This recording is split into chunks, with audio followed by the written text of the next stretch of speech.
Zakir, we have about 4 questions here about bid'ah being practiced in India, and they're asking you if you can do programs on a Peace TV. For example, the first question we have about the Salah, saying the Darood after it, and we have another question here from Sister Habiba. She says that the women are more responsible for the bid'ah in India. How do you respond to all these questions? In fact, there are many programs on the Peace TV, alhamdulillah, which focus on removing the bid'ah.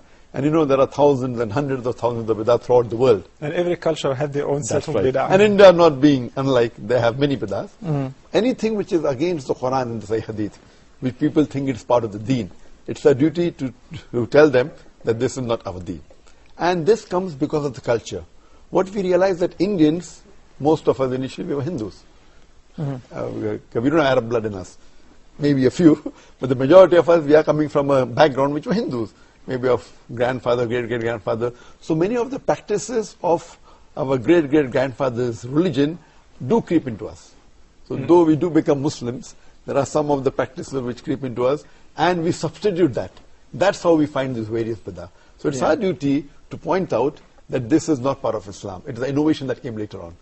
That is the reason we say that anyone says anything about deen, he should back it up with a reference from the Quran and the Sahih Hadith. And I say that any scholar says anything, let him be the greatest scholar in the world. We follow Allah, His commandment in the Quran, and the Prophet Muhammad, his commandments, and his way of life, and the next 3 generations. Any scholar after that says anything, if he does not refer to these sources, whatever he says doesn't carry weight. If it's a part of deen. If it's something else, it's different.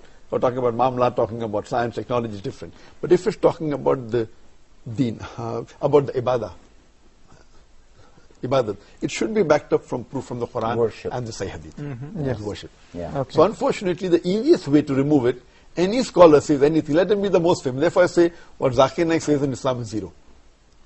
But whenever I give, I always, when I give an answer, I back it up with the reference from the Quran and Sahih Hadith. Even if you try it and it does work still, it's not sunnah. Not because you tried something and it does work, like you recited a certain chapter several times and you say, this is cool, this is good, as far as if somebody is sick, you can recite this chapter several times. You cannot say, I tried it myself and it does work. You cannot say that. That's right. So the main thing is that whenever anything is deen, it should back to the Quran. So when we find all these innovations coming in India, I request the people, the Muslims, to ask reference from the shaykh. And if the shaykh give references, backed up with proof, if it's there in the Sahih Hadith, that means that it is the part of deen. If it's not, then just by saying that my shaykh said so-and-so, or this great scholar said so-and-so, that's not sufficient for it to be part of the deen. Okay, Jazakallah khair.